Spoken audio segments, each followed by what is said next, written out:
Well, yes, I'm doing well. I'm most grateful for the reception you gave me. I'm most grateful. Finally, nice to meet you, but like I said, I will avoid the temptation of going to other places. But I was just talking about these elections. Yeah. For you, as an individual, when you think about these elections, what does it mean to you? Before we even go to the party for which you're working currently. Wow. Well, for me, this election is like no other election that we've experienced since 92. Like no other election? No other election. Because I'm saying that because we are at a crossroad. Okay. Where we need to do whatever we can within the law to rescue this country. Okay. And we need to give this country the third independence, as I've always said. Okay. And that independence need to be secured and given to a leader that can steer this country, reset the country, and put it on a path of growth again. Okay. For now, we are drowning in debt. Okay. And you can see that all our state institutions are corrupted. Okay. Almost all of them, they are corrupted. You hardly find men of integrity. And the few men of integrity left, they are struggling just to stay and waiting for NDC to come so they can also breathe. They are just treading in order not to sink. Because if you don't want to join the rogues, they will either frame you up or flush you out. So that is what we are going through. Okay. Our institutions are broken down. Almost nothing is working in this country. The country has come to a standstill. We have no president. We have no leadership. We do have a president. No. We do have a president on paper. A president on paper. On paper. But then when it comes to talking of president in substance, there's leadership paralysis. A president in... What's the difference? A president on paper, a president in substance. What's the difference between the two? The difference is that, you see, when you have a president, you have a leader. Okay. He takes responsibility. And then he when he sees the suffering and that his country is going down the abyss, he shows concern and he shares that with the people. And that's whatever sacrifice needs to do to get the country out.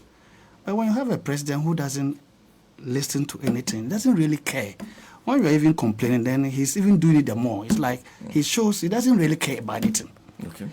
You just drive around Accra, the whole country is in darkness. The street lights are all down. And he drives, he goes to work, he moves around. And he doesn't care. You see, if you want to know a country that you have leaders and they think about and they are working, you look at the street lights in the country. That's how you tell? It will give you the signal. Those are the small things that give you the signal. So to you, the small details speak to a leadership paralysis? Leads to that, the small details. A friend of mine entered this country, a business guy. We were just roaming around in town. And he was shocked to see the country is in darkness. He said, why? I had nothing to say. And not that we are not paying for the street lights. We are paying for it. But you have leadership paralysis. He doesn't give a damn. So if he cannot pay attention to small details, basic things like street lighting, what else can the man do? And he also moves on the street. All the ministers are moving on the streets. The DCs are moving on the streets. But they don't care. Well, that's quite interesting. So for you, but because we've had elections, 1992, and after which I think the stolen verdict was written 96. There's the 2000 elections. That was one of the most dramatic elections I've ever seen in my life. There's 2004. There was 2004. There was 2008. There was 2012, 2016, 2020. Then 2024. But he said these elections are the most crucial in the life of the Ghana in the Fourth Republic. Yes. And to add to that, you see, I'm saying that because what happened in 1979, that we had a intervention, it's nothing compared to what Ghanaians are going through now.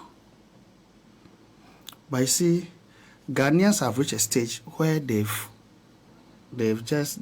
want to maintain the democratic system that they've been practicing for the past 3 decades. They don't want to go back to the military rule. So they are just sacrificing and containing this government, just waiting for the election to come so they can get them out. And if we don't protect the ballot and we allow these rogues to do what they did in 2020 by killing Ghanaians in order to stay in power, there will be an implosion in this country. And all that you and I have done for the past 30 years in democratic governance will come to naught. So I hope you are getting the point I'm getting to now. So if you are in a country where you've gotten to a stage where even the citizens, some citizens are calling for the military to come in, they are pushing the military for a coup from normal citizens, then you can begin to understand. And we don't want that. We want to maintain democracy that we are practicing. So we need to do everything we can. If you're talking about we, are you talking about the NDC? I'm talking about Ghanaians. Okay. So in general, including the NDC. That every Ghanaian needs to be part of the ballot protection process. Oh, yes. It's not only for the NDC. You see, NDC alone can't protect your ballot. Let's be honest here. NDC alone. It's a collective responsibility. You go and vote. Once, because you want to rescue Ghana and you want to get these rogues out of our country, governance, and let them go and rest more so that they can answer for what they've done over the years. When you finish voting, you stay around the permissive perimeter as a Ghanaian. Don't go home. Stay there and wait for the time to be up. They count. You watch the counting. When they finish, you insist that the pink sheet, they paste it on the tree or on the wall, and you take a picture of it as your evidence to help the NDC protect your votes. But if you vote and just walk away and leave all the NDC polling agent there, these government officials and MPP, they don't play by the rules. They will bring their tax, wear them uniform as if they are policemen or they are military men, attack our agents, and write whatever they want to write.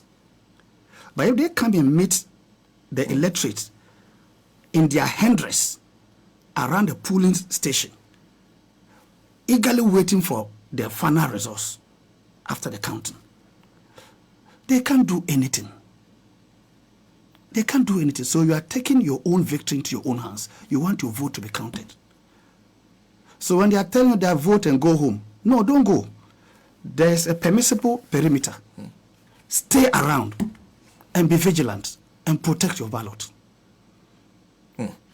Well, if you just join us, this is our very first edition of Election Matters for the 2024 election, and we have in studio the one and only Mr. Richard JAKPA. You have a job, and your job is part of this ballot protection process, because it is said that elections can be rigged at any stage, including the amount of ballot papers that are printed. So your job is to supervise the agents that are actually policing this process for the National Democratic Congress. First, I want to ask you, when people see you, how do they react? Because you've developed such a reputation. Do people see you usually as a difficult man when they see you doing this supervision? Well, as a difficult man, from the perspective of the MPP, and then some of the printing houses, yes, that's how they see me. You're difficult. Well, difficult is it depends upon where the angle you are coming from, and what you intend to achieve. and probably I'm not compromising, you may call me difficult.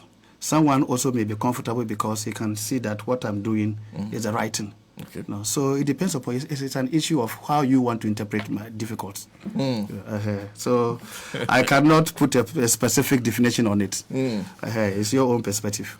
But then, getting back to your question, yes, at the printing houses, yes, I have problems with challenges with the former BNI officials, national security operatives they brought over there. Okay. Once you have national security operatives? Oh, yes, I'll get to that. You have problems with them over there. And then, but for the MPP polling agents, no. I don't have an issue with them. It is rather the former BNI, which is now NIB, and the national security operative that they put over there. The police over there, no problem. Okay. The printing houses, no problem at all, because the problem that I normally tell them, they try to let us sit down, we talk about it and we address it. Okay. But the main issue are the NIB and the national security operatives sent there. They are the issue. And each time they see me there, they are jittery. Okay. And you can see them making frantic phone calls, murmuring here and there. They are just not comfortable. When they see you? Whenever you are present? Whenever I appear in any printing house. In fact, just... What do you do when you get there that gets them agitated? Yeah, when I get there, I try to discover all security loopholes. Okay. That they could exploit. Okay. To overprint. Okay. Or still ballot, already printed and ready ballot booklets, steal them. So I'll move around, I ask very, very critical questions, and I observe around. And I'm very, very meticulous when it comes to those things. So the questions I ask, and when I see that those are very serious issues I've observed, I call for meeting. Okay.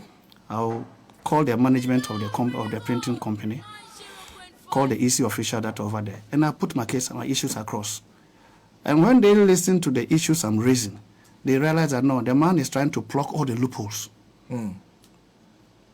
The loopholes for the printing of extra ballot papers? Yes, extra ballot papers and the rigging machinery that they have put in place. Okay.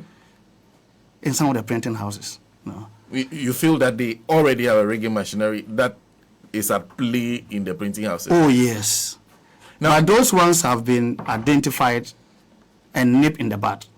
Okay. I've nipped them in the bud. Okay. So take us through some of the things you have identified. Yeah, I'll take you through. Okay, I'll take you through. Was observing the process? Yeah.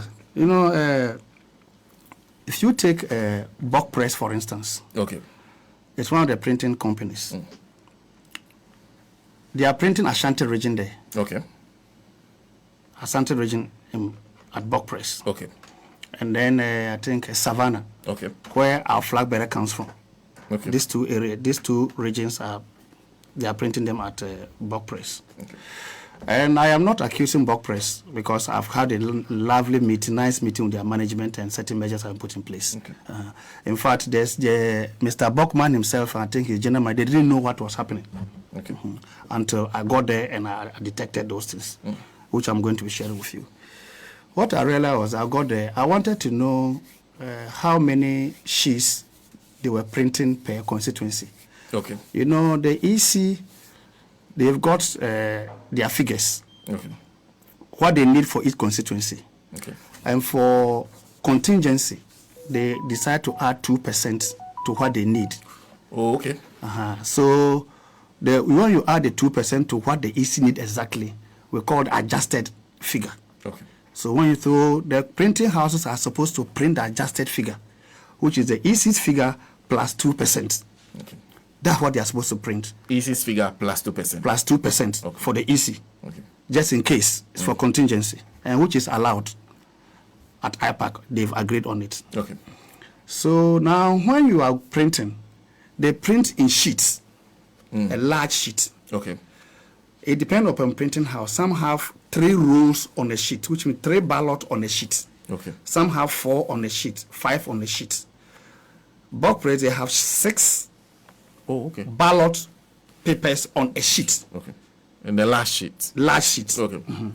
So, and then normally they will input the figure into the print machine. That's the sheet, number of sheets. And then they'll print. And that's what they'll use to do the serialization and everything. So when I got there, I wanted to know how many of the sheets they put in a printing machine to print. For 3 days, they were playing hanky-panky with me. Tossing me here and there. That should be easy to tell. That should be easy to tell. And we are supposed to know. We are supposed to know. So I kept asking, they were tossing me up and down, So I had to find my own way to get the figures. Because once you get that initial print board figure, you can come out with a formula to know the excess. Okay, the excess that are being printed. That have been printed outside the EC's figure. Oh, all right. And that is where, if you don't monitor, the rigging starts. Okay. So the rigging that takes place at the polling station starts right from the printing. So if you are not able to identify and nip that move in the bud, and they finish the printing and they get the things out, you have a problem at the polling station. Okay. So I wanted a print board figure, and they were tossing me up and down. And that was at their middle level, management level. Okay. So they were playing hanky-panky with me for 3 days. So finally, I managed to get the figures on my own. You got them without, they never gave you those? They never gave me the figures. Okay. I got them on my own because I wanted to know the excess that they are printing outside the EC's figures, which they didn't make it known to my agent. And I wanted to know, because I know that's where the game is being played. So after 3 days of trying, they weren't getting for me. I found my own means to get the figures, the print board figures that they enter into the printing machines. Okay. And when I did my calculation, I came up with a formula. I did my calculation. I realized that per each constituency of the Ashanti region that they were printing over 3,000 ballots per each constituency as excess, as extra. Extra? You're saying that so the total ballot papers for the constituency, yes, you said plus 2%. 2% of EC. Yeah.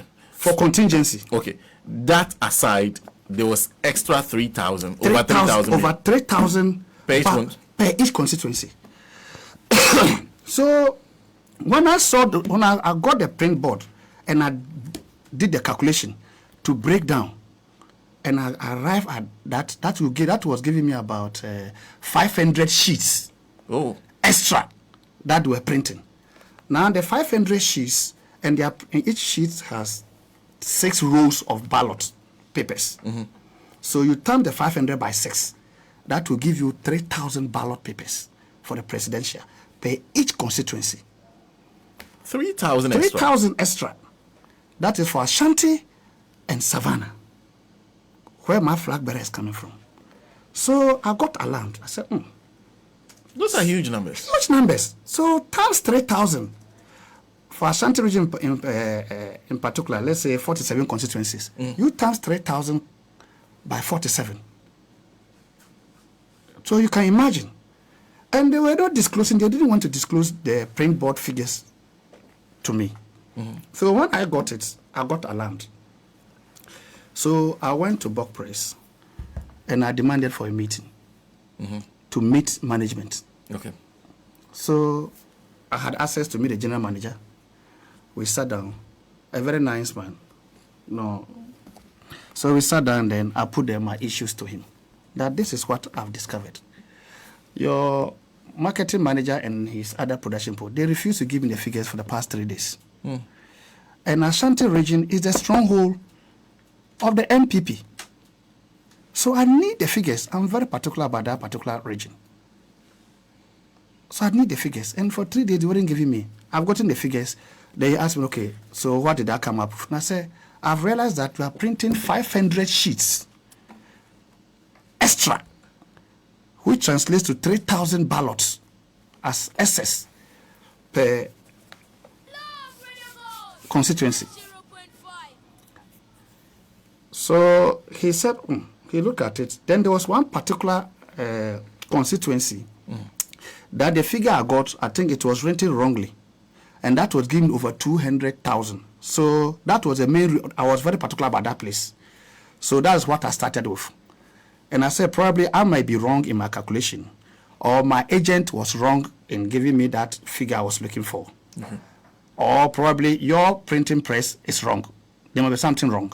So I'm coming for clarification. So let's sit down and discuss it before we move to the 500 extra sheets that you've been printing. Okay.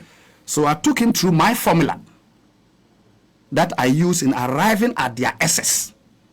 Okay. Then when I finished, I said, it looks like I even understand the printing more than them. And I said, well, I'm a private investigator. This is what I do. No, I crack puzzles.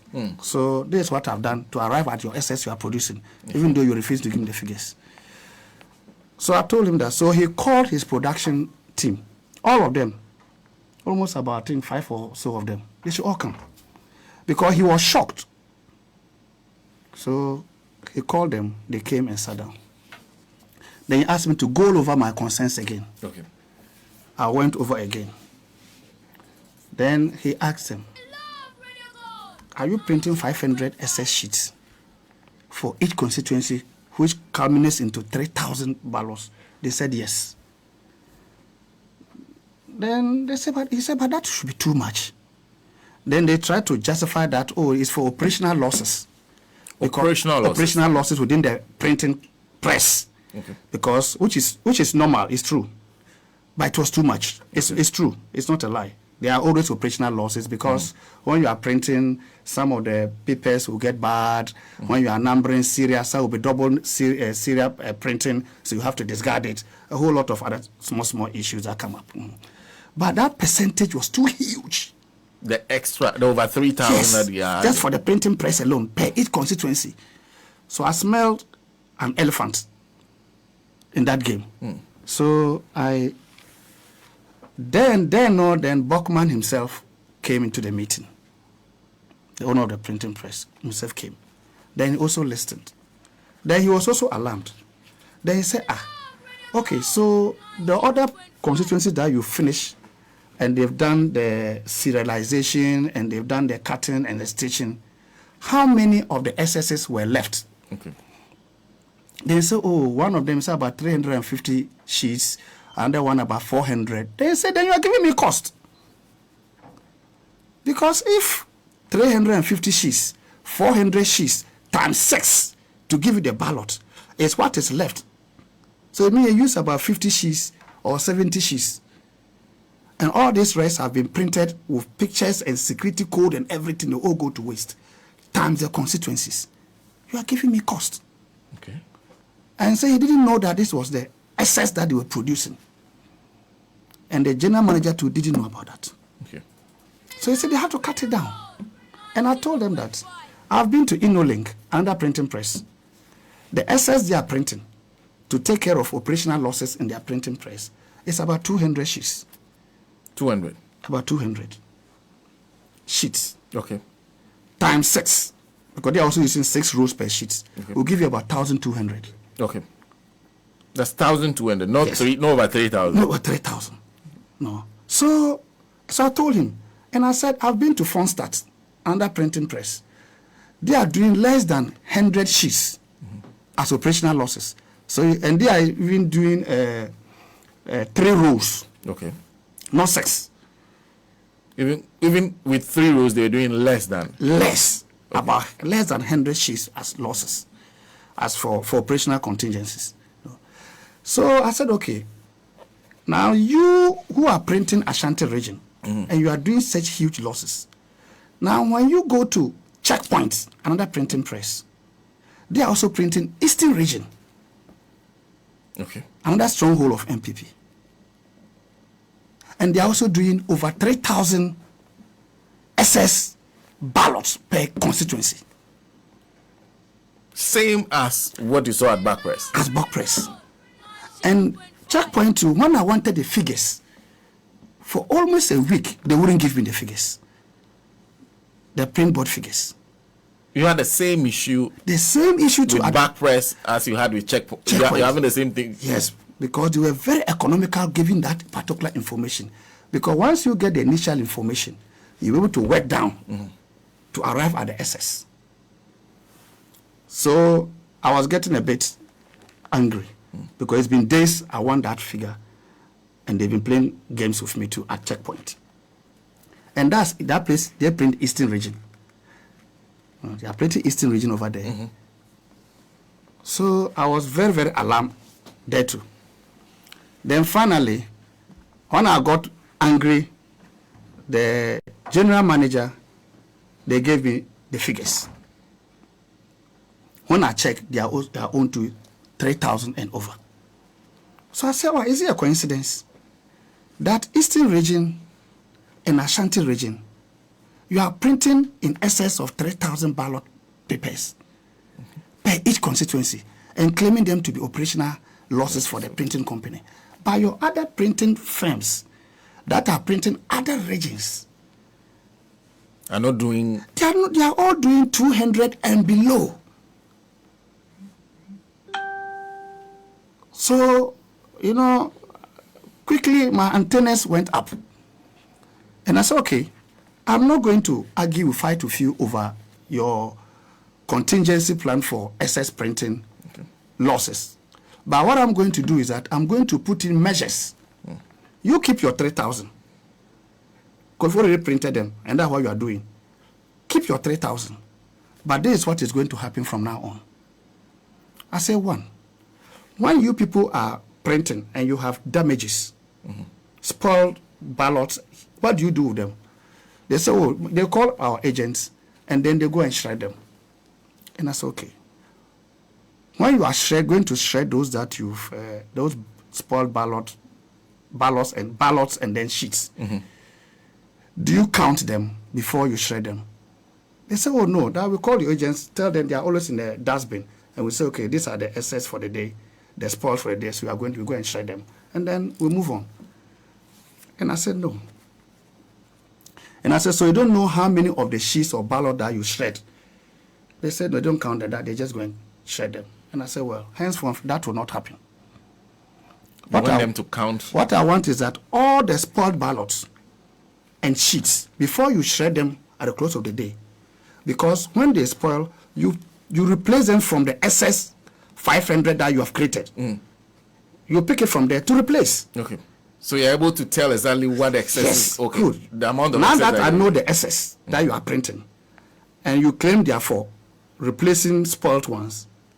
So as soon as you take your spoiled one and you are pulling a sheet from the excess to replace it, that spoiled one will also replace the one you pick from the excess. Okay. So the value must still be the same. Okay. I hope you are getting Yes, now. yes, I get Good. it. So I said, so now if you want to shred the spoiled ones, I want you to call my agent and you count it. You take account of the spoiled. The spoiled one. Count them one by one. So that my agent can take the figures of spoiled ballots or sheets that you are shredding for the day. Because some are staying in, some are double serialization, so double numbering, a whole lot of them. Okay. So count them before you shred. Because the figure that you put down, I will subtract it from the 500 sheets. The extra that you The printed. extra, I'll subtract it from it. So that when you finish with that constituency, and they have done all the stitching, the cutting, whatever, all those processes, and it goes into the vault, and you are going to shred the extra that you have not serialized yet, I'll count it from it before you shred, so that every single sheet can be accounted for from the extra you've printed outside the EC adjusted figure. Okay. I hope you are getting my... I get your point. So I started putting in these measures, and I started it from bulk press. Okay. So the general manager and bulk man, he asks their production people, so you people don't count the excess, you just shred them. They say yes. Okay, then let's adopt what Mr. JAKPA is saying, so that from now on, every single sheet or ballot spot must be counted and documented before being shredded. because the man wants every single sheet of ballot accounted for. Okay. So they began putting in that mechanism in place. And I decided to replicate it, to pass on to all the printing houses. I realized that they were doing the same. They were shredding spoiled ballots and sheets without counting them. Okay. For you to know the amount of extra that they used to replace the spoils. Yes. Okay. And what was left over? What was left over. Okay. But at the end of the day, it must all sum up to the 500 sheets, the 3,000 that you printed for your printing house operational losses. Okay. Not the easy 2% adjusted figure. No. I hope you get a difference. Yeah, I do. Good. Because the reason why I put these measures in place is that when they print the ballot from the printing machine, the sheets are semi-live. Okay. Semi-live in the sense that all the security codes are on it. The watermark, all security codes are printed on it. Everything except the serial number. Oh, okay. Because there's a different machine that will do the serialing. Okay. Understand my point? Okay. So once it is printed, everything is on it ready. So it's semi-live.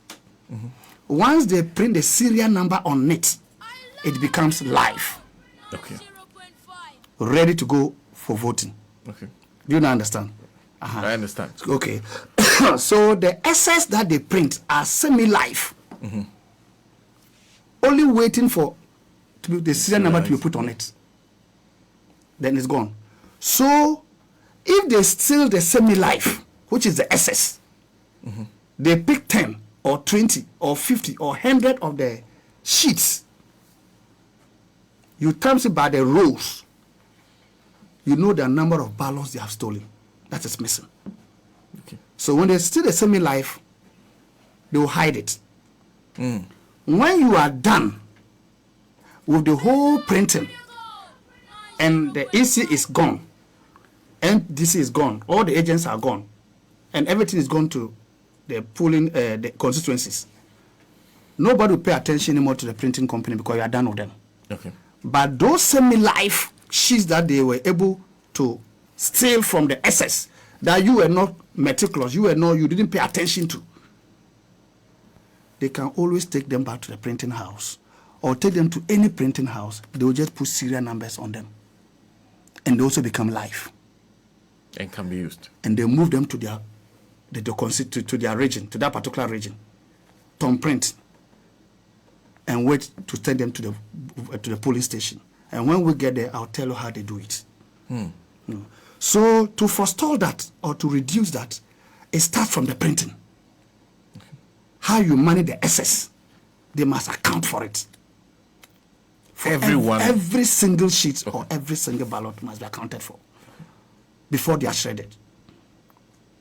I hope you are getting it. So for now, that is the agreement we have with them. For now, that's what is happening. They are going by the agreement? No, yeah, they are going by. That's what is happening. Okay. And that makes the MPP agents, NIB, National Security people uncomfortable each time I appear.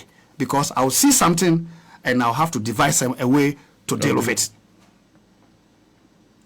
But that should be easy because you're supposed to have to always be on the same page in terms of how things are done to make everybody comfortable. Yeah, but when the printing companies are economical with information and they are not forthcoming with the figures, you need to find a way out. And now we know all the SSs in all the printing houses. All the SSs in all. The SSs they are printing, we know all. Even the days when they did not give you the information, you can account for. No, now they are giving all. Okay. Now all the polling, they are taking, all the agents, they are taking all the print board figures. No, I'm asking because you said you had to wait for days to. No, that was initially. Okay. But after the protests and pushing, we had challenges and misunderstanding here and there. Things have now settled. Okay. We are not on the same page. Things are working fine. Okay. And in fact, I want to commend Buck Press. Okay. The Mr. Buckman and the gentleman, they were very cooperative. Okay. Because they themselves didn't know what was happening in the down there by their printing people. They didn't know until I drew their attention. And they didn't protest. In fact, they were happy about it. So they asked, Bok Press in particular, they asked their production manager to take me into the machine room for me to inspect all that they are doing. Probably I may see something that I'm not comfortable with. So the whole team went with me to their printing press. We went through everywhere, even to the vault where they'll be keeping the completed ballot paper, ballot booklets, where we'll be doing the final bargain and send them to the regions. That's the vault. We call the vault. They took me there. So I went around all, and then when I got to their vault, I saw a security concern. I saw something that was not right. So I prompted them, which they will deal with it. Okay. They will or they have? Well, or they've promised to? Well, they will deal with it. But then it's not that much of a serious threat. Once there's surveillance, it can be dealt with. So because of all this, I told them that, look, you know something? Your security cameras, your CCTV cameras, which covers every operation, when we finish with the printing and we have to sign the final certificate, we will demand for a copy. Right from the time the printing started to the end of the printing, so that we can audit. Because you see, in 2020, the polling agent, the agents for each party per shift were 2. Oh, okay. 2 for afternoon, 2 for morning, 2 for afternoon, 2 for overnight. Okay. Because they are human beings. One may be going to the gent.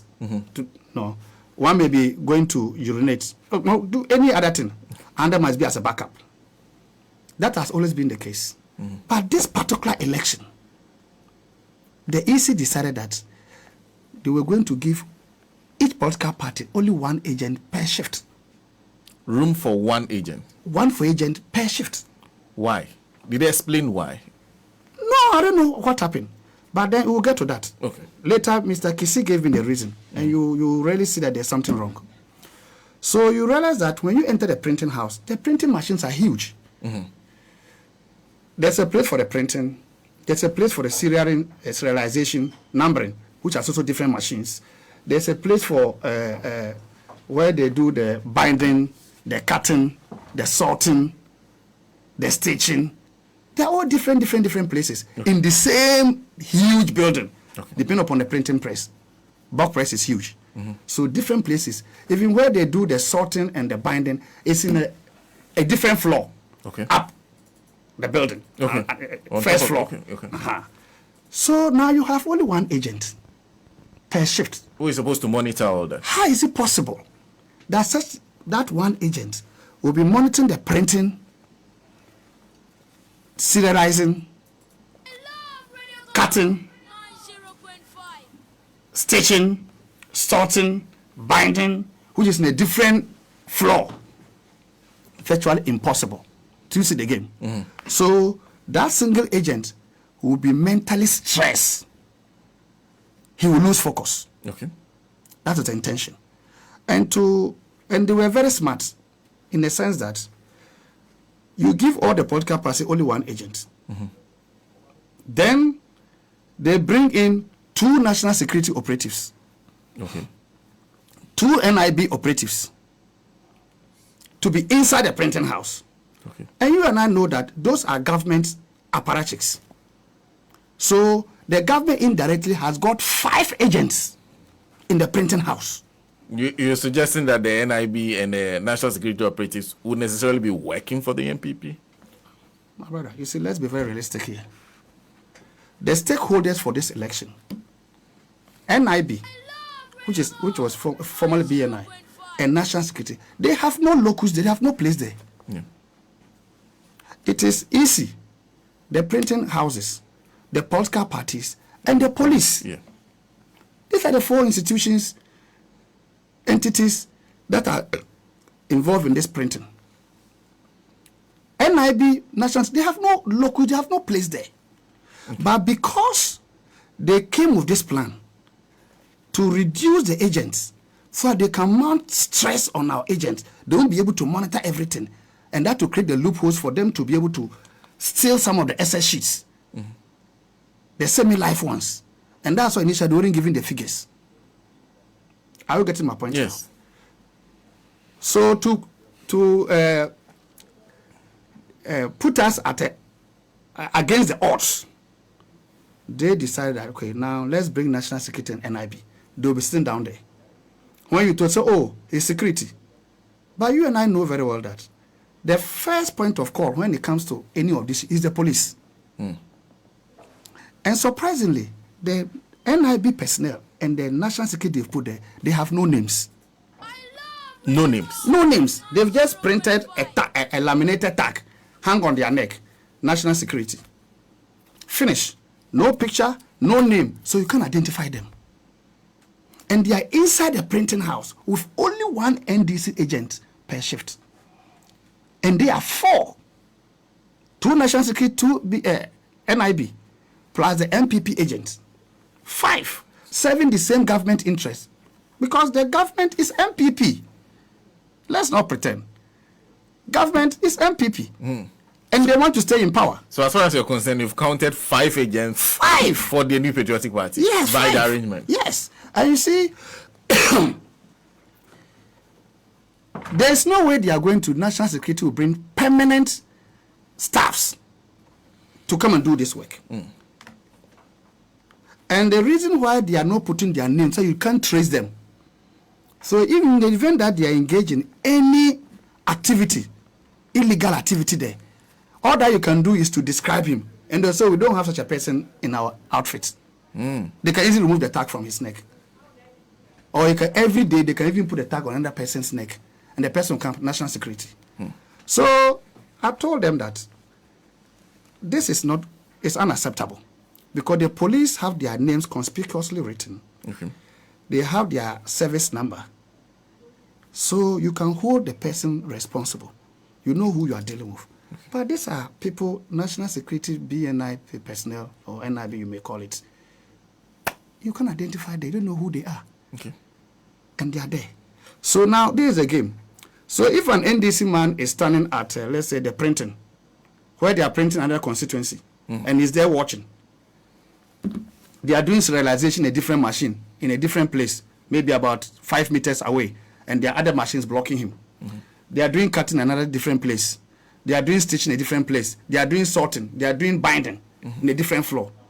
He wouldn't know what is happening at the binding. And you see, the more that you are going, the more the security concern rises. Because once it's from semi-life, and they put a serial number on it, so it becomes life, then they are going to cut into ballots. They are going to do sorting, stitching, binding. Those are the places you must pay more attention to. But here's the case, the man is only one. So you see that one national security man is standing by our agents. And most often when our agents are moving, the national security personnel is following him. And the question, why are you following our agents around? So they are monitoring you. So whilst you are watching, they can give signal to their other colleague that, okay, his focus is here. Then they give the signal up. Then they can do whatever they want to do on the other side because you are not there. So they will be playing you around. I hope you get the game. Yeah, this is the game on the ground. So they've thought and planned this properly. So the odds are against us. 5 against 1. 5 against 1. What you count. So that's what I counted over there. So you can see that the Electoral Commission, Mr. Kisi, who is in charge of that particular aspect, they sat down and thought it properly. That instead of 2, let's reduce the agents to 1. And say 1 for all political parties. Level playing field. But we'll bring national security and NIB people to complement. You're saying this is intentional from the Electoral Commission? Intentional. So that they will mentally stress that that single agent of the NDC. And they can play their games there. Because the rigging starts from the printing house. That's where it starts. It's not on the campaign platforms talking and no. It starts from the printing. That's where the rigging starts. So I guess you've drawn the EC's attention to. So I confronted Mr. Kisi, and I told him, "Why are you doing this? Why are you stressing our people?" Because I've entered the printing houses, and the places are huge. So many machines. blocking everywhere. And the process is in different phases, in different departments. Even though some of the printing presses is within the same building, but segmented. I hope you get my point. Some other printing houses, you may have it in 2 separate places. So I think that, you see, let's be fair. 2020, there were 2, and they've always been 2. Why have you made it 1? Then you told me that, oh, it was a convention, but it wasn't right. And I said, if it's not broken, why do you want to fix it? That it was a convention. It was a convention. It wasn't law, and to him it wasn't right, and that the place will be crowded. So the printing house will be crowded. He's reduced it to 1-1. And I said, oh, so your concern was that the printing house floor will be crowded. That's why you reduce it to 1. Then say yes, because the place will be crowded. And I said, okay. So if you are reducing to 1, what are BNI and national security having two from national security, 2 from BNI per session, per shift there? They even have more personnel than the stakeholder, the political party. Do you understand my point? Did you explain? So what crowding are you talking about? They've brought 4 per shift, and they are not creating the crowding.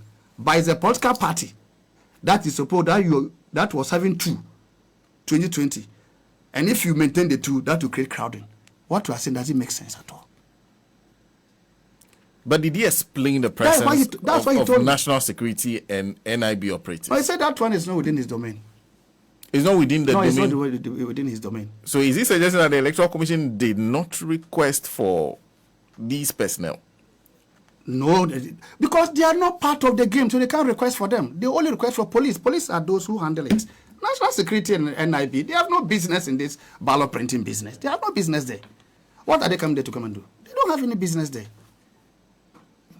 So that is why when they are there, their tags have no names. So you're suggesting that even the EC person who is supposed to be in charge of this, you said his name is Mr. Kisi, is saying that it is not within his purview as to how the deployment of national security NIB. No, that is not his work. His own is that he has given 1 slot for each party to reduce crowding, as again 2020 22222. And crowding was his issue. And I'm telling you, yes, you are talking about crowding, but here you have 4 being brought by 2 from NIB and 2 from national security. Is that not crowding? Is it not defeating your reason why you reduce our number and stressing our agents in so many phases of this printing, and thereby creating loopholes to exploit? So it has been nicely crafted. I hope you understand. Yes. Nicely crafted. They are very smart. I understand that, but if you're concerned, how did you resolve that? Yeah, so this is what I told them. I said, okay, that is your prerogative. You have the law gives you the right to exercise your discretion. But these are my countermeasures. Just as I just explained to you, every single sheet will be accounted for. And when we are done, before we sign a certificate of completion or distraction at the end of the printing, we will have to order the CCTV video to be sure that nothing untoward happened at the blank side of our agent, since our agent will be mentally stressed and cannot cover all the areas, the phases of the printing, because it's one human being. Now, when you come as a supervisor, you stay at the reception or outside. You don't enter the printing house. Yourself when you go? Yes. That's the law Kisi has put in place. That's a rule. You don't enter there. So that at each point in time, is only one agent there. Okay. Now, when you come, and the plan is that, when you come, you send for him. The security will go in there and go and call him to come out from the printing and come and meet you outside in the car park or the compound. So if you are to stay there for 20 minutes or 10 minutes for him to brief you of what is happening there, it means that NDC has no representation inside the printing house. You see how smart they are. You see how smart they are. Then they will say, it applies to all the political parties. When MPP also supervisor comes, he will call the agent to come out. Yes, he will come out, but they have NIB and national security still inside the printing house. So you see how smart they are. Did you not anticipate this? Well, when the proposal was put in first that you're going to have only 1 instead of 2 agents. Well, I'm not part of the IPAC. I'm not part of IPAC. I was brought in to go and supervise agents. And when I went, because of my skill and expertise, I was able to detect this. And I was able to read the mind. Because, you see, you must think like a criminal to checkmate a criminal. If you go there as a prim and proper, and you are going to go by, you are a man of conscience, and then everything is like a religious man, that game is not for you. You must think like a criminal. That's the only way you can crack their puzzle and checkmate them. So as soon as I got there and I saw that, I knew what they were about. But they always say, oh, it's one agent for everyone. But then they have national security and NIB as addition. So as soon as your agent comes out, the whole printing house there is free for them to do whatever they want to do. To come and brief you. And if your agent also goes out to go to the gent, to go and urinate or to go and eat himself, the place is free. Do you understand my point? If your agent has seen something and he wants to come and inform you, he has to leave the printing operational room where they are printing, come out to the reception, come and pick his phone, and then come and call you. That time, the place is empty. You don't have any backup. Are you understand the whole thing? If he wants to eat, you can't eat in the operational where they are printing. It's against the printing rules. So you have to leave there and come out to come and eat. So all the time that agent will be eating or come to drink water, they do whatever they want inside. They can do whatever they want inside there. So you see how they've sat down nicely to craft and create loopholes to exploit later. That's not my point. That is the game. It's a game of minds. It's not a game of muzzles. And that's what they've done. So as soon as I arrived there, I detected all. And I knew what they were about. So I started putting in measures to plug that. So you still have one agent there? We still have one. I've protested. I've made it clear to the East. And I said, okay, you don't want to change. We told me, you still want to maintain the one. I don't have a problem. But we'll audit your CCTV. From the time the printing started to the end. Before we sign any certificate of completion. CCTV? Yes. So you want the surveillance, we want to see? I want to audit all. For the 3 weeks that the printing will be taking place, we will want to audit it to know, to find out whether anything happened behind our agents or the blind side of our agents. That must be done. Before we sign off? Oh, yes. You see, my brother, you must understand, the stakes are high. So you mustn't, there's no gentility in this game anymore. Because you are dealing with people who are so smart, that you can see that they are determined not to play by the rules. But do all these places have CCTV cameras? They are CCTV. So I told them, we don't want any game that you tell us that, oh, we had a problem here, or CCTV camera had a problem here, we off the machine, we didn't know. And I said, no. I also have CCTVs, a lot of them. So I know the days that your CCTV, your recording can last, and all those things. So I've made it clear to all the printing houses, especially Checkpoint and Bulk Press, where they are printing Eastern region and Ashanti region. I made it clear to them.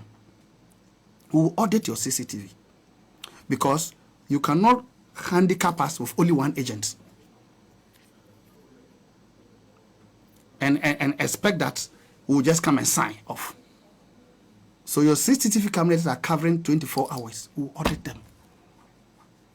We will write to EC and request copies and go through it and be sure that not a single excess or nothing was printed or hidden. I hope you understand my concern. I get it. So these are some of the reasons why they are not comfortable with me. They are just not comfortable. But on the matter of the national security and the NIB, beyond confronting the EC over it, have you tried to find out who actually deployed them? Oh no, but in national security and NIB, they can't be deployed without their heads. It's an institution that is well structured, well structured. So, but one thing that really, I had a confrontation with the national security at Checkpoint. I think 3 or 4 days ago. I got to the place to do my usual supervisor work. As soon as I just entered into the car park then I was confronted by 2 national security operatives. at checkpoint. That, orders from above, we are not to allow you to enter. Really? Yeah. Then I said, orders from who above? They said, from our bosses. And I said, by the way, who are you? Then they showed me the attack. And I saw national security. And I said, young man, from national security, say yes. And I said, okay, go and tell Kandapa, the JAKPA, I'm saying that he has no locus here. The only stakeholders here is the police, Electoral Commission, the printing house, and the political party. National security is not a political party. So you have no locus here. So I will not obey your orders. I'm going to do what I came here to do. And you can't stop me. And don't dare touch me. So go and tell your boss. I said, I will not obey their orders. So whoever told that I cannot enter there, I will enter. So you had a small commotion there. And then one Electoral Commission man came. And so, but the man has got accreditation. So this was not an order from the Electoral Commission? No. So he came in and said, he had an accreditation. So the police also came in. And then he realized there was nothing they could do. And I had given them cogent arguments. I made it clear to them, they have no locus.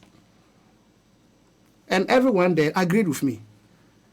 And I said, in any case, your tag that you are, that your laminated tag, has no name. So who are you, by the way? I said, just look at it. You have no name on it. You have no picture on it. So I don't even know who you are. And this tag that you're hanging, or rubber tag you are hanging on your neck, anybody can print it from any cafe or any company can just print this and hang it on your neck. So if you say you're a national security, show me your national security ID card. They couldn't show me their ID card. Because your ID card will really have your picture and everything, which is a rare national security ID card. You don't have it. You've gone to carry this laminated thing, no name, nothing, and you are standing there telling me that you receive orders from above that I shouldn't enter there when I have an accreditation. The only place I cannot enter is the printing room. Okay. Where my agents are. That you're not allowed to enter. That's why I'm not allowed, because the EC said supervisors cannot enter there. And I've told the reason why. They want to just leave one person there to be stressed. You still insist that is yes, the intention? That's the intention. You see, you must be able to read the minds of criminals. People with criminal intent. You see, you need to overly suspicious. You need to belong to the world I belong to understand what I'm saying. You belong to a world that things are structured, they move nicely, and you can say, oh, this man can do this. I don't expect him to do this. But where I belong to, no.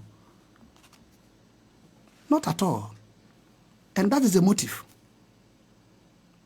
I was asking whether you're not being overly suspicious. No, not overly. You should be asking, why do you reduce it from 2 to 1? And you'd rather have 4 operatives from the government, and knowing very well the government, MPP is the government. MPP is the government. So let's not play around with this. To me, it's a very serious issue, because I know the ramification. So that is why I am very, very wild on them. And I'm making sure that every single sheet, every single ballot is accounted for. So now they'll call the agents, they will count the spoiled ballots before they shred them, so that you don't create a situation where last day they printed 500 sheets. They don't, so it's left with 100. Then you ask them, why are the other 400? Oh, we shredded them. Why? Because they were not counting. So they can add anything instead of shredded. And in reality, they've only shredded about 50, and they've squandered about 200. It's gone. I want to avoid that. So those were the main concerns you've had thus far? Oh, yes. And once I started putting that measure, they became uncomfortable. And that's why they didn't even want me at checkpoints. And that's why they are printing Eastern region. You understand me? Mm-hmm. So I must be concerned. Why don't you're not allowed to enter the printing room to observe, to see exactly what is happening? That's something. That is the reason. I've just explained to you their modus operandi. Plan with the EC and Mr. Casey in particular in charge. That's the reason. How can you reduce us from 2 to 1 and say that a supervisor who the omission and commission of his agent in the printer, he is responsible for the omission and commission of his agent. Me, the one who is hired as my agent, that I have to supervise his work, whether he is sleeping in the printing house or he's fraternizing and he's not doing what we sent him there to do inside there. You said, I cannot enter there. I should stand outside and call him to come. So you don't understand the reason. I see. That's the game he's playing. When you tell say, oh, you see, supervisors were not involved. We just made a discretion to just add some exception to add the supervisors. But it's supposed to be only one. But that's the game. So you must also find a different way to still frustrate them and prevent them from achieving their aim.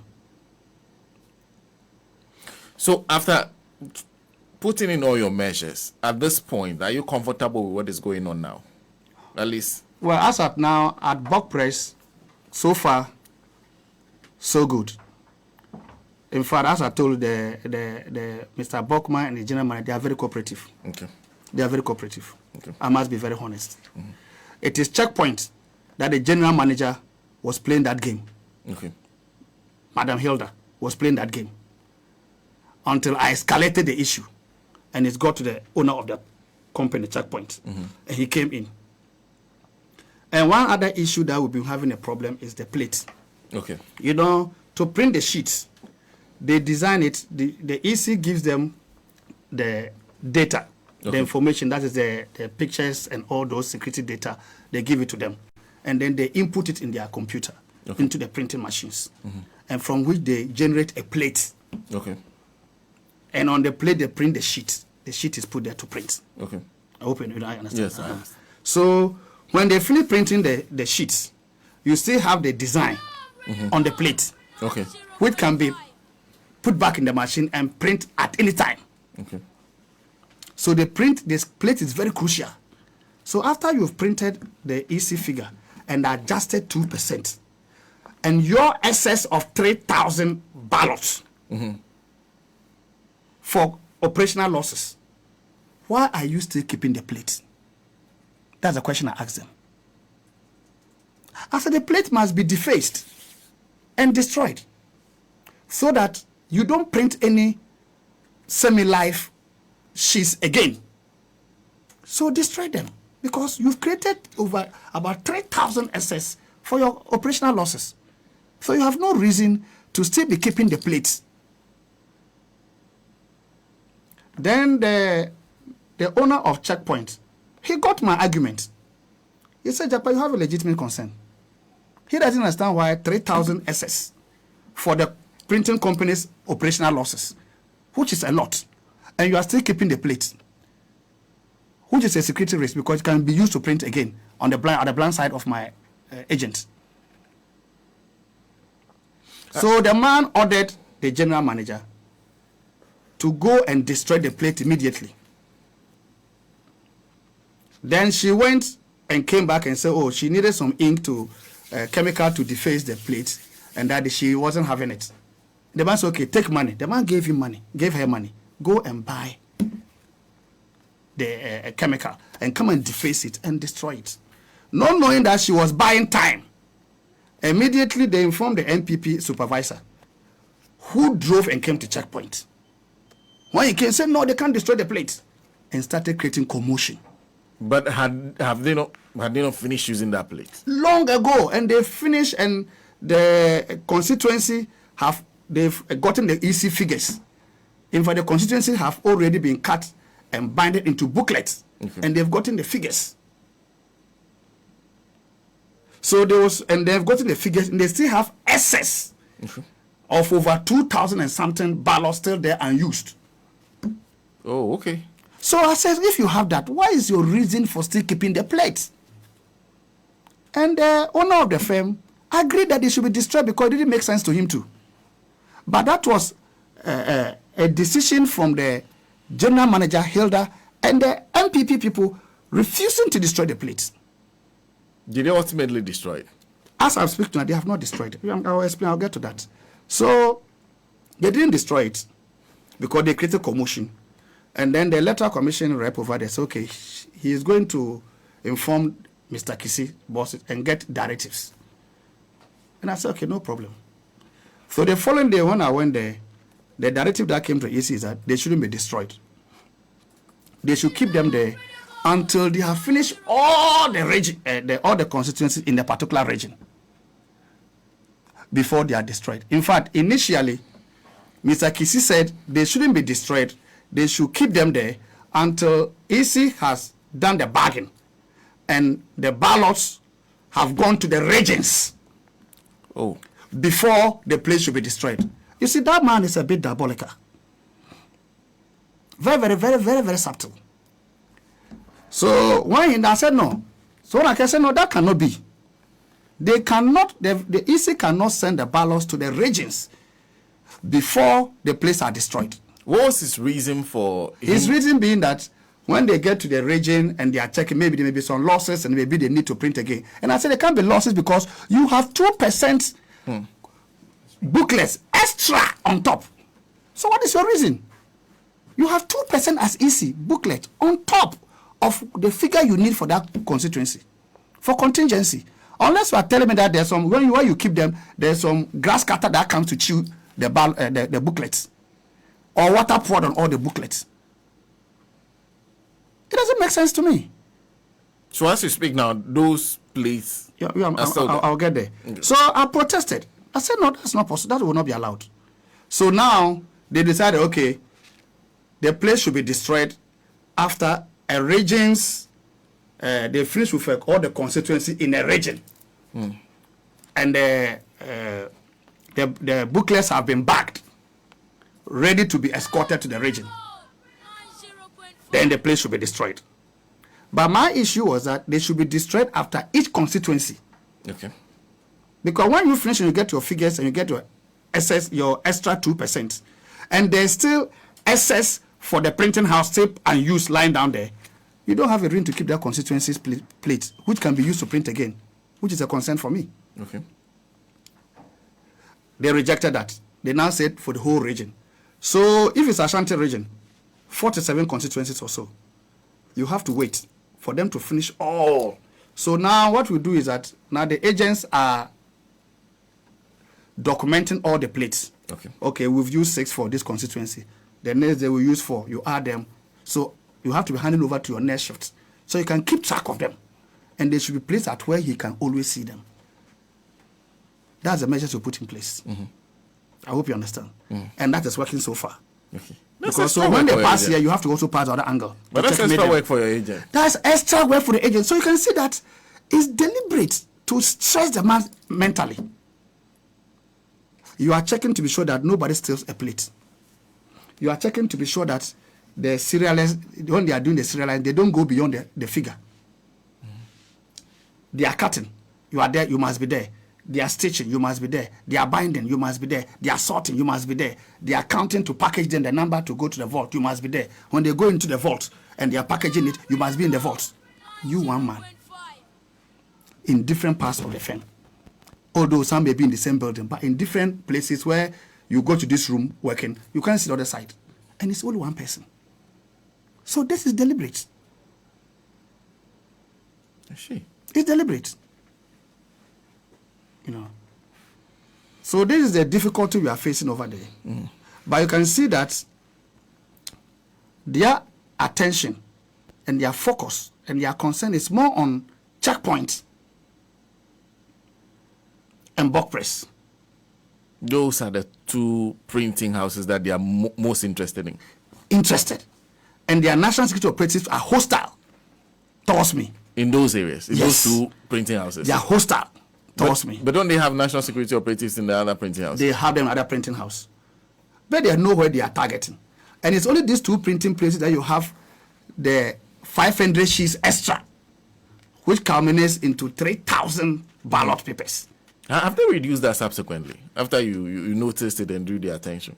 Well, Buck Press, I was there when he instructed them to reduce it. I've gotten the print board. I'm here to do the calculation to see where they've reduced it. Okay. But for checkpoints, they are maintaining the same 500. But we just have to put in measure to make sure they account for every single sheet. Is it not too much of a coincidence expected to be cast today that your two following the strongholds are printing printing of the 500 ballot sheets papers? extra as contingency Printing for of the House printing of presses? Assembly ballot Whilst papers all the other commenced places, after they are the doing close of 200 and candidate less. nominations, while printing of the Legislative And that's the Council point I was voting coming to. papers What your followed the draw for conclusions are, what your positions suspicions earlier are this based on what week. you is think. as good as The mine. first batch of ballot papers But the received issue from is the that, printers are being unfortunately for sent them, to early they can't have a voting way out. centres around Australia Because they and have somebody who is overseas. steps ahead of them. Others would be can used you to be return so sure? postal They votes cannot to be those everywhere, who and you had have already only lodged one agent, like you said. applications. Yeah, The early we know, but voting then as I'm centres saying, have we'll now go to the been CCTV opened. footage. South Even though Australia's we know Electoral that Commissioner the came out CCTV footage saying may not be foolproof, because even in the EC's office, they have CCTV, yet machines got missing, right, at the EC office. Okay. So we had CCTV footage at the police headquarters, and yet cocaine turned to Conconte. So the track record is there when these people are in government. So you can't really trust them with this. But at least you just do your best. You do your best, you know. Well, you gotta do your best. Yes. We'd like to take a short water break. We will come back. There's a statement that has been issued by the EC. I'll draw attention to it. And then there's also there's a ballot paper that's circulating in the wake of the death of Madam Ekuadonko about some changes that will happen. I also draw attention to it and take your responses. Then we'll move on to the security issues before we wrap up. Okay. So we'll take a short break. All right. Thanks for listening to us. We are live on Facebook, Radio Gold 905 FM. Please comment, like, and share. Our guest in studio this morning is Mr. Richard JAKPA, who is the NDC agent supervisor for the 2024 elections ballot printing. Yes, that's why he is here today. So that's been our focus of discussion. We're talking about printing so far. I said I was going to draw attention once again, and thank you very much for making time to join us. There are a few things. The first one has to do with, this is a press release from the Electoral Commission. And I'm sure your attention has been drawn to it so far. It says the Electoral Commission announces for the information of the general public that following the implementation of the decisions of the district registration review officers and the high courts, as well as the revisions made after the re-exhibition of the provisional voters register, there have been slight revisions to the 2024 ballot statistics submitted to the political parties and the printing firms.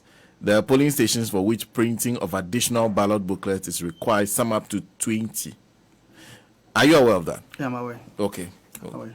That arrangement has been... Well, I'm aware. That is not any serious issue. Okay. At all. It's a normal thing. Because they started printing with provisional figures. Okay. So once you are printing provisional figures and you get to the right figure, there will be some slight changes, but not that much. Maybe a booklet for your constituency, maybe 94 people. No, those are small. They are not that issue. They are not an issue at all. Okay. The other one is, I'm sure you've seen the revised ballot paper that's been circulating after Madam Ekuadonko passed on. That puts the NDC now at number 7, former President Mahama specifically at number 7. Have you seen that? I've seen it. Has that changed? Does that change anything for those of you who are doing the printing? No. In fact, it's a political mischief. Okay. It's just a mischief. You see, the late Ekuadonko was a presidential candidate. Okay. And the election is governed by CI 127. Okay. No, Regulation 17. Okay. Regulation. I'm not a lawyer, but then I just read more about it. Okay. Regulation, I think it's Regulation 17 to be specific. Okay. No, and from 1 to 4, it talks about if such a thing happened, but it's dealing with parliamentary. Okay. That particular side deal with the parliamentary, because it's talking about the constituency that you have to hold the election, you have to suspend the election. Okay. For that particular constituency, should the candidates pass on. In this case, it's dealt only with parliamentary. which is the constituency. Okay. Which means there are more constituencies, but that particular affected constituency. So that is the constituency. The law is very silent on presidential candidates. Okay. So there's a legal laguna there. Very, very silent. It didn't talk about what you have to do should a presidential candidate pass on after the notice of pool. Okay. And the printing ballots have been printed. It doesn't, it's very silent on that area. So I don't see any change in the number 8 that NDC is positioned. And so far, have you printed, I'm sure you printed many ballot papers with a face on it. The presidential, we are done, some of the firms are done with presidential. I think it's only left with InnoLink and then Checkpoint and then Fonstart. I think so. But Bulk Press and As Commercial, they are done with their presidential. In fact, they are doing parliamentary. I do parliamentary. And I think Assembly Press are also having difficulties. But Bulk Press, they have even bargained. Okay. The presidential. They are bargaining and we are putting our seals on them. With Ekweadonko's face. Already in, bagged and on sealed. The ballot paper. Yes, bagged and sealed. Bagged and sealed. So that's what you can do about it. So logistically, there's nothing. No, there's nothing that you can do about it. They are already, we have bagged them and sealed some of them, you know. And we are printing parliamentary at Bulk Press. You go to some of the places, some of the presidentials have already been bagged and sealed. You know, in some places. So there's nothing they can do about it. No. All that they can do is that probably they may get a marker, and then when they get to the police station, they may just cancel her name or whatever it is. Or if you go and vote there, to be a spoiled ballot. That is all. Did you just say there are problems at the Assembly Press? Oh, yes. But what's the challenge there? The challenge is that their machines have been breaking down. They will print small technical problems. They have to stop here and there. So that's the problem they are facing. Oh, they have a problem with their machines? Yes. So they are not consistent in the printing. Okay. They are not moving as fast as the others. As fast as just a lot of breakages. Is that what happened in the case of Yasako too? After Yasako, they didn't have the capacity at all. They did not have the capacity? They didn't have the capacity at all. They couldn't even print one ballot sheet. But the Electoral Commission says that they have printed ballot papers in the past. So the issue of capacity, they refute. You are talking in the past. Ballot papers in the past. Which year? Is it 2020? You said they've been doing it since 1996. And then when was the last time they engaged them? That's the question you should be asking them. But just saying that in the past, it's too elastic. So you ask them in the past, when was the last time you engaged them? 2020 or 2023? You should be specific. So as far as your observation for this period is concerned, they didn't have the capacity? They didn't have the capacity. They couldn't even print one ballot. They couldn't even print one ballot. What was their challenge? Well, I think it's an issue of investment and outdated technology, poor management over there. I think the owner has passed on. Okay. And I think the son that has taken over.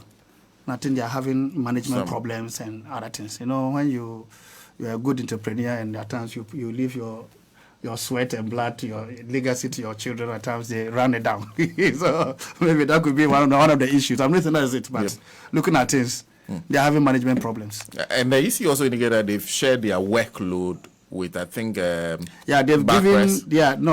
given one to Bulk Press and they've given one to As Commercial. Okay. And those two companies have excess capacity. Okay. In fact, they are done with their presidentials. They have excess capacity. So they are able to take on that extra. They can even take on more. The one that is at Assembly Press, they can take on. All the other printing parts that are delaying, for example, Fonstart and all other ones that are delaying, they can still send to Bulk Press and then As Commercial. You'll be able to handle They can finish and meet the deadline. They have more than excess capacity. Those two presses, As Commercial and Bulk Press, they have more than excess capacity. So aside them, so for you now, Assembly Press is the slowest. It's not Assembly Press. The slowest should be Fonstart. Fonstart. Do you have the same issue with them when it comes to capacity? No, they have the capacity, but I think that place is management problem. Okay. It's management problem. But you're sure they will be able to? Oh, they'll get be it able done? to. No, they'll be able to do it. Same with assembly press. That ultimately Well, assembly they'll press, the way their finish. machines are breaking down, I can't vouch for them. Their machines are breaking down here and there. So I don't know what their issue is. But they are having problems with their machines. And that is slowing down the work. I see. Let me just shift. But then there was one issue that I have to let other Ghanaians know. Okay. At checkpoints, we have a vault Okay. where we put the finished booklets. Okay. The live one, the one that is ready to move to the constituencies, to the regions. Final product. That's where you go and you store it. Okay. Can you believe that where the vault, where they store all the final products, they have a window at the top, opened. Wide one from the one wall to the other wall. Open. Opened. Can I go through it? Excuse my language. Even your pregnant wife will go through it. Really? I understand my point. Yeah. Wide one at the top there. So you see one of the reasons why they don't want agents to, they don't want supervisors to enter. But luckily for me, I was able to enter initially. So I saw it. And I raised issues. I said, no. I said, where is your vault? He said, this is a vault. I said, this is not a vault. Yes. A vault is supposed to be secure. Thank you. I said, this is not a vault. All that the person needed just to stretch their hand and hold it and just yank himself in and go and pick the ballots and then they're out. Good. And then they will replace some of the SS there. And my agent will be down there at where the printing is. Or the agent has come out to come and meet me in the car park or the reception to have a discussion. And they do whatever they want. I said, what kind of game is this? So I had a meeting with the management. And I said, I want that place closed. That's not a vault. I see. And that was one of the reasons why the national security people confronted me. Because that day I was coming for that meeting to ensure that they sealed that place. Okay. Has that been done? As I'm speaking to you, they are taking measures to seal it. They brought technicians to take measurements. And my agents are monitoring them to make sure that they get that place done. Meanwhile, that place is holding Eastern region. BALLOT. And that was so they said, I'm not allowed to enter there. I said, you lie bad. Because that particular day, I was going to address that open vault. Are you sure nothing has happened to those ballot papers? No, my agents went. They went and had asked for a recount of what had been stored there. Okay. Because they, since I raised the issue, for some days they were doing nothing about it. And that is how to escalate it to the owner and make the owner aware that if you don't get it done, I'm going on air. And I'm going to mobilize my NDC security full soldiers. They will surround the whole printing house to make sure that nothing escapes. So if you don't want to have a media, a PR nightmare, you better seal it. Because that doesn't qualify as a vault. And if you don't understand the stakes are extremely high. So I want that place sealed. Because my agents can be monitoring the printing and be monitoring an open vault at the same time. A vault is a vault, so I want it closed. Sealed. So as I'm speaking to you now, they are taking measures to seal it. No. So right from here, I will have to go there to go and see whether they've done it or not. They've sealed it. They've sealed it. But they are taking stock of what is inside there to make sure that nothing gets out. Like I continue to say, your agents have a lot of work to do. No, and it's only one person per shift. It's not easy. It's not easy at all for them. In the meantime, I wanted to shift your attention a little bit to security issues, because I realized that when we're talking throughout our conversation, you seem to have a certain awareness when it comes to matters of security and vulnerabilities. When you do an assessment of the security arrangements for the upcoming election so far, are you impressed?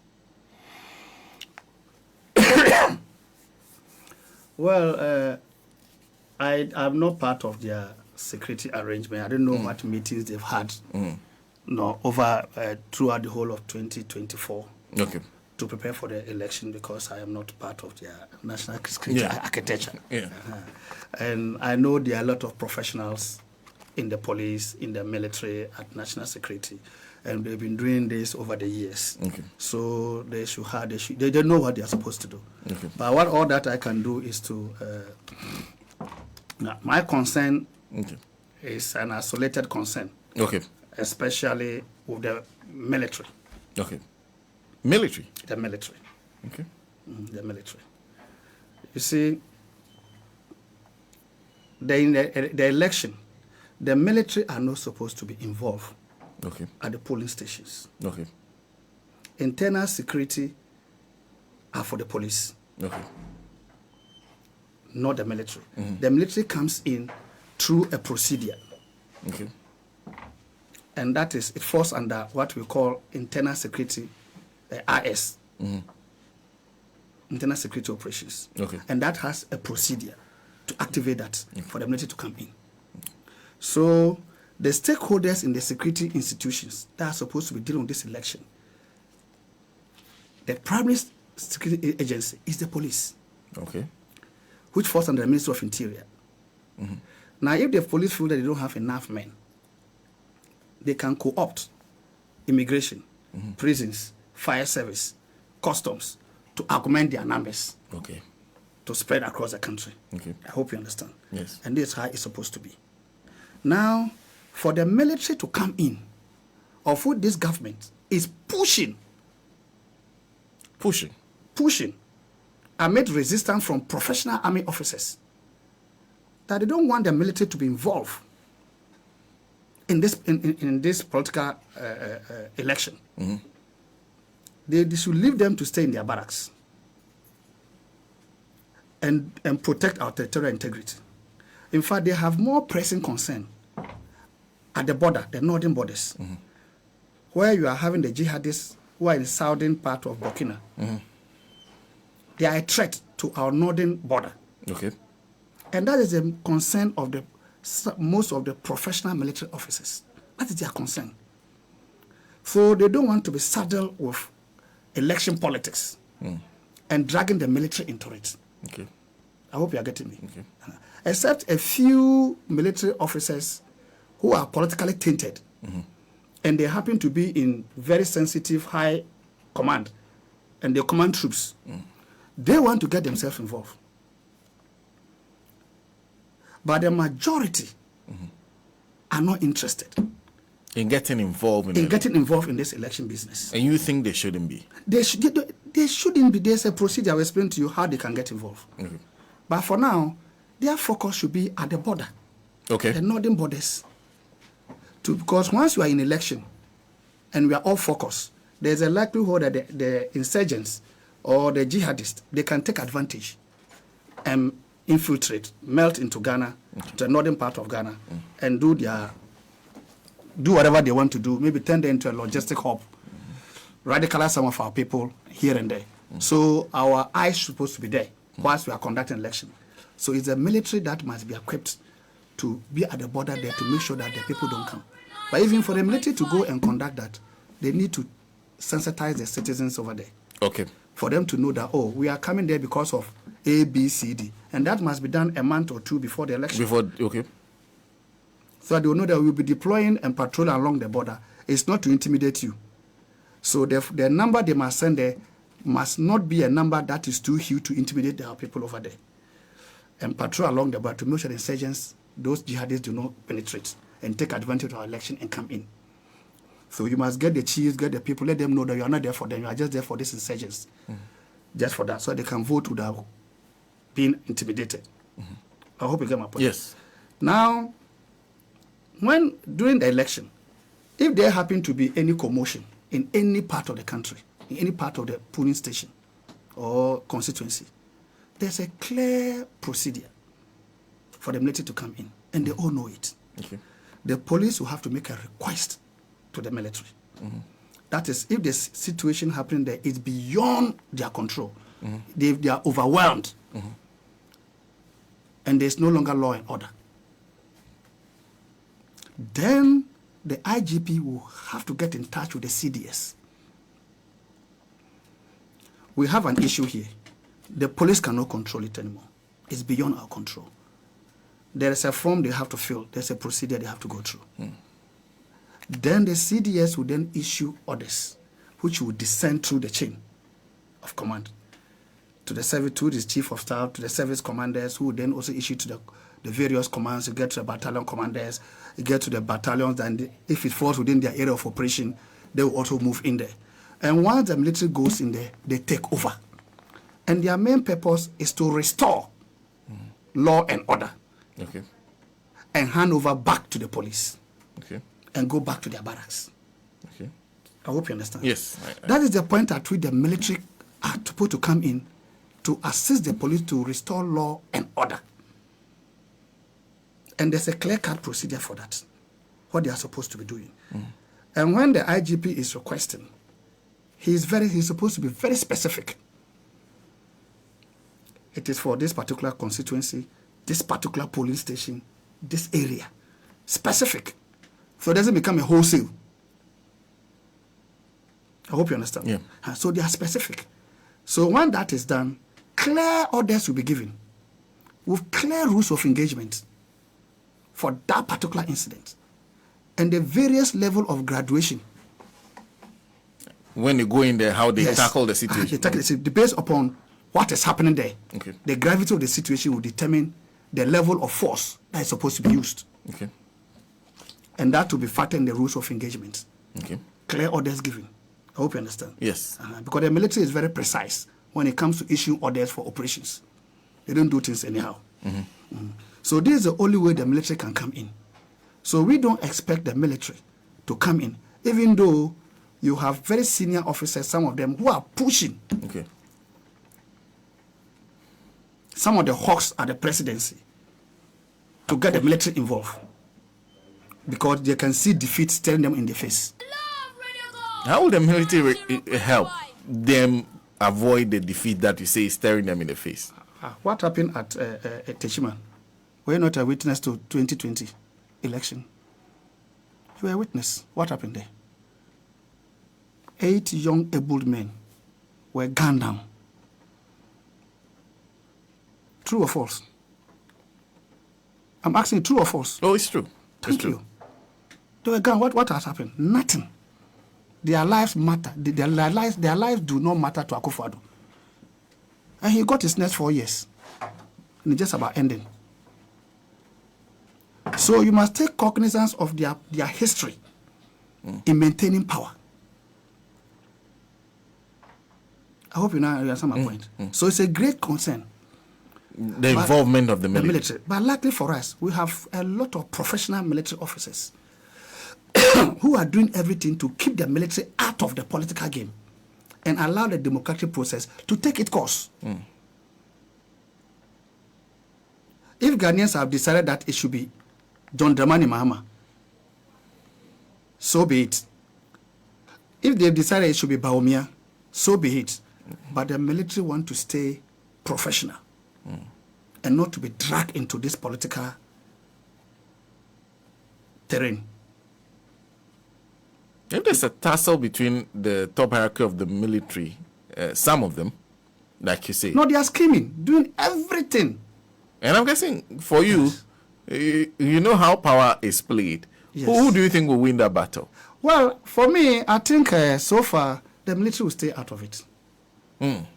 From where I sit, The military. In the int I have, the military will stay out of it. They will stay out of the politics. Out of the elections. Out of the election and remain professional. And only way to go through the procedure of activating the internal security operations if the need arises. Okay. And get it done and get back to their barracks. For that, I am very certain. And if any military officer who is in command decide to be adventurous or decide that he is going to play to the political hawks of the MPP and deploy military personnel illegally in any part of the country, I can bet you he will have the shock of his life. Soldiers will turn against him. Because those who want to preserve this democratic dispensation and they want the election to take its normal course, they are more than those who want to do the dirty work for this government. I cannot take it from me. And these assurances are coming from? They will turn against them. You're sure? And they will not live to enjoy their booty. Where are you So for getting me, these assurances from? I know what I'm talking about. Trust me when I'm telling you this. So for me, it's a caution to them. Okay. They know themselves. They know themselves. There is no part of the army. You know, army is made of 3 branches. The army, the Ghana Armed Forces made of 3 branches. The army, the navy, and the air force. Okay. And they are all being commanded by service commanders. None is autonomous. None is autonomous. Okay. They all come together to form the Ghana Armed Forces. Okay. None is autonomous. And there's clear structure. It's a pyramid. So if there's someone at the army that thinks that, with the illusion I'm semi-autonomous, so I can command troops in battalions and for them to deploy and do some games, to play political game for promotion or for political advantage, he will be shocked that the troops, the majority, they will turn against him to protect the democracy that we are having. That I can assure those officers, and I know them. I know them. Mr. JAKPA, we have to bring this to a close, but before we do that, just to draw attention to this is the Electoral Commission. They issued a statement just about a few hours ago. Death of 2024 presidential candidate, Madam Ekwe Adonko. And it reads, the Electoral Commission has today received information on unfortunate passing of the presidential candidate of the Ghana Freedom Party, Madam Ekwe Adonko. May she rest in peace. While the 1992 Constitution and Public Elections Regulations 2020 CI 127 are not clear on the processes to follow in the event of the death of a presidential candidate, Article 54 of the 1992 Constitution provides as follows. Where at close of nominations, but before the election, one of the candidates dies, a further period of 10 days shall be allowed for nominations. And it says the Commission has since informed the GFP to make arrangements to nominate a new candidate and inform the Commission accordingly. In the meantime, the Commission has suspended the printing of presidential ballot papers, which was near completion. Thank you. Samuel Tete, Deputy Chairman Operations. Okay, so if they've suspended and they want to reprint again, I think we have our legal department. They have what it takes to deal with this issue in a better way. I hope you understand my point. As for me, I will only, since they've suspended printing, I will only wait. When they are done with their legal gymnastics, I'm an operational man. When they are done with their legal gymnastics, I'll be called to do my operational work. And I'll go to enforce what I'm supposed to do. I hope you understand. To ensure that not a single sheet, not a single ballot escaped from the printing houses into the hands of the MPP. That is what I'm supposed to do. So you leave this in the hands of the NDC to deal with, the party at the legal The party legal department will deal with this. They are close to the powers and they have the legal knowledge to deal with this appropriately. I'm not a lawyer. No. So they will deal with it. And see. For me, I'm just waiting. Once they are done and they say they are resuming printing, I'll call to do my work. And I'll go and I'll do it. But then there's one thing I'll add before I leave. Okay. You see that the United States government has issued a warning. The current government officials should take it very serious. The warning that has been issued. They should take it very serious. You see, Ghana is not an island. We are not an island at all. And this world, you must understand geopolitics to understand how the world is governed. So I am also further requesting that the EU They are also a stakeholder. They shouldn't wait. They should be proactive, just like the United States government. Because the signs of chaos of this government repeating 2020 and even worse is clear. So the EU shouldn't sit down and only send observers for an election, or wait when things get bad, then they are coming for negotiation. No, they should be proactive and also issue possible visa ban to those who may want to disturb the election and use illegal means to stay in power.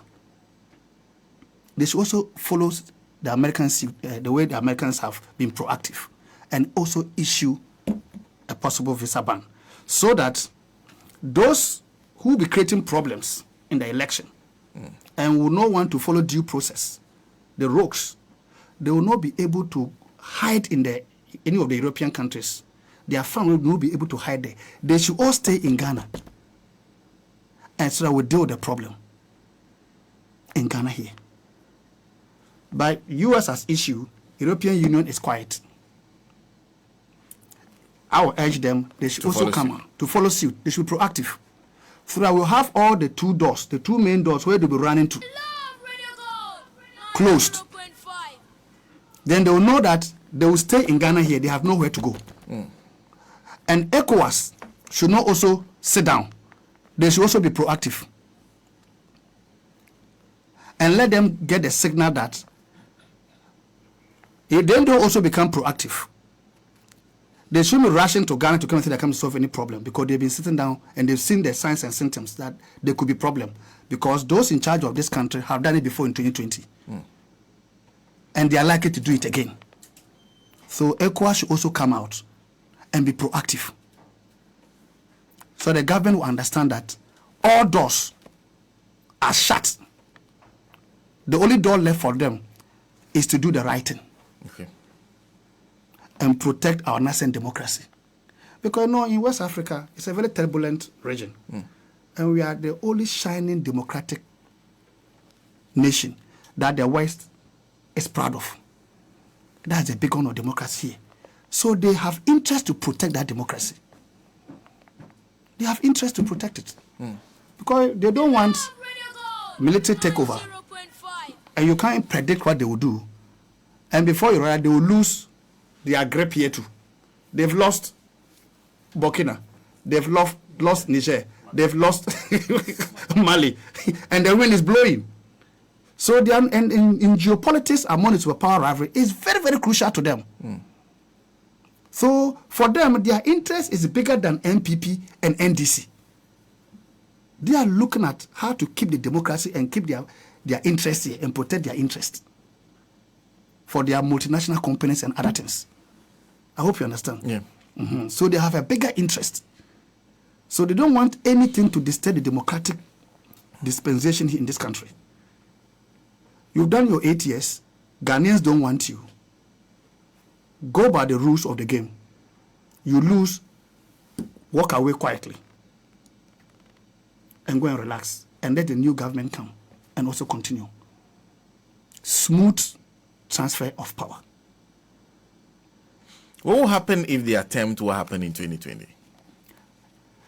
And that's what I'm trying to tell you, that if they attempt, there will be chaos. You see, this time around, I have always said that Supreme Court will not come in. They should go on sabbatical leave. They will not be part of it.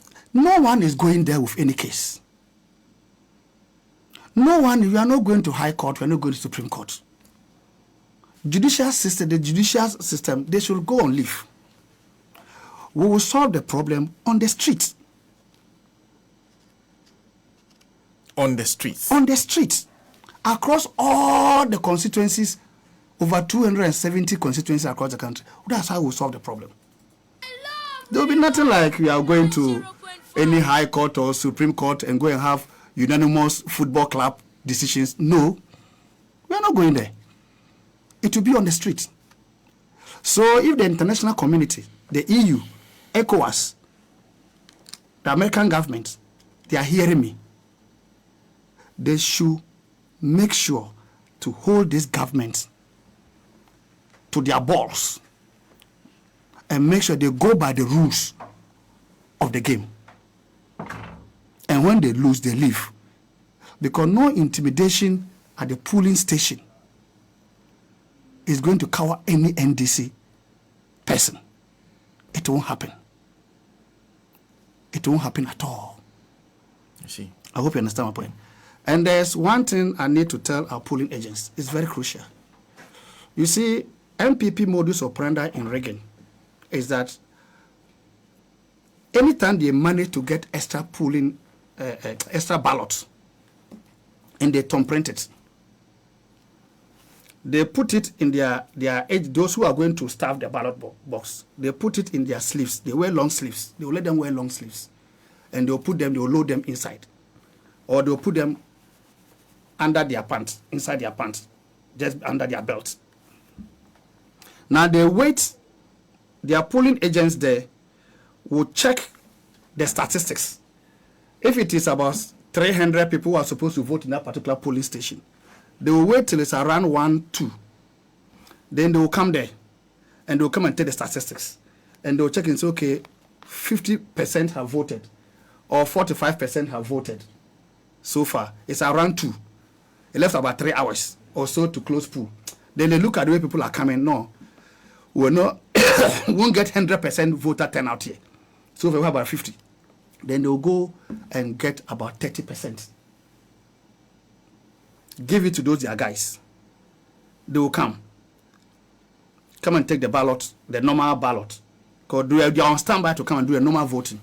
Now when they get to the polling booth there, when they do their thumbprint and they put it inside, then they will remove it from their sleeve and add it.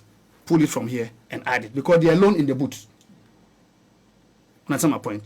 So at the end of the voting, you go and count. And it's not overvoting. Okay. It's not beyond the 300 that was the limit for that polling station. It's not overvoting. But they would have pushed it from about 50 or 60%, that would have been the turnout, to about 89 or 90 or 95%. So what it means is that they've maximized the vote at that particular polling station. You understand my point?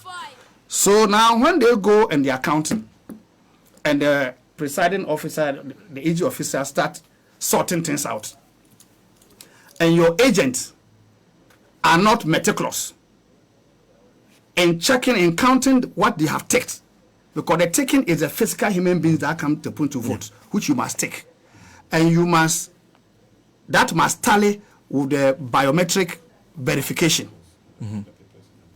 The two must tally. So once you get the two tallying, the two must also tally with what you've counted in the ballot box. Okay. Do you get my point? So all the three must converge with the same figure. Then you know that the MPP, they were not able to smuggle in extra votes. I hope you understand my point. So now when they are sorting out the ballot papers, when they sort them out, they sort them NDC, MPP, fast. And when they finish, they start counting. They pick MPP. 1, 2, 3. They are counting.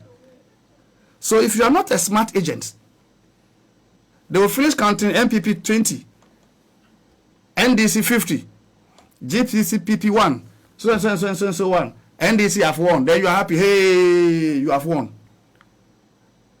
I hope you get my point. Yes, I do. But in reality, if you add up all the ballot papers and you count them one by one,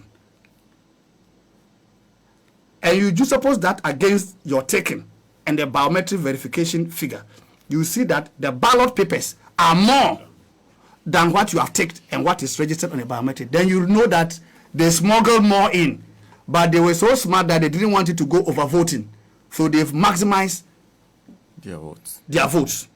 So immediately, you don't allow them to do the announcement. You ask for, they should check the serial numbers of the ballot papers that were counted. And when you start checking, you see that you either have double serial number or serial number that are outside the range. I hope you get my point. Then you scoop them out. And of course, those ones you are taking out will be MPP votes. So they'll get back to their normal figure. I hope you understand my point. Yeah. So I want our polling agents to take note of this. So that in the event that they are able to outwit us at the printing houses, and they manage to send anything out, or they manage to get the data from EC after the print, everything is closed. They manage to get the data from EC, and they go to a different printing house and go and print, which is possible. Because this EC, you can't trust them of keeping data. So, of the ballot. So it can get to the MPP. After we finish all the printing, they will go to a different printing house and still go and print more. We will have done with our work. Maybe 2 weeks to election, they'll go and print more. Secretly for a different printing house. And they will send them to Ashanti and Eastern, where they know they can go and do their rigging. So when they get there, this is the plan B, the counter check for that particular one too.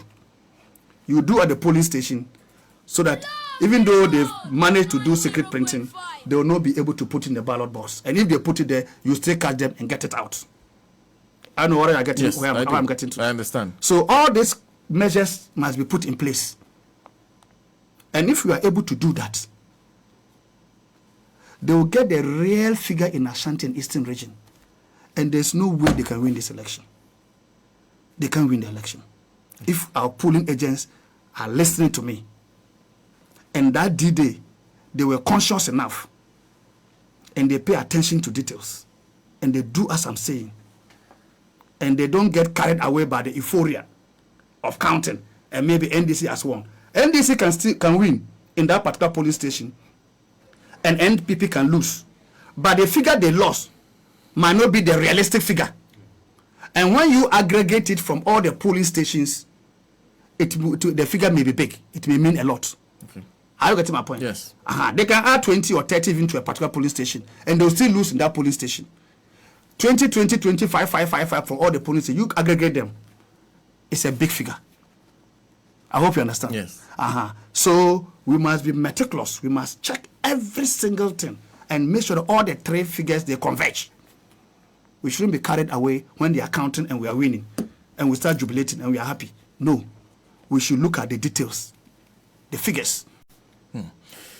Mr. JAKPA, yes. Thank you. Thank you very much for your time. And by the way, do you have difficulties? Does your open involvement with the NDC create problems, or consider you are a subject of a prosecution? Oh, I guess you are finding ways and means to chip it, to lob this in.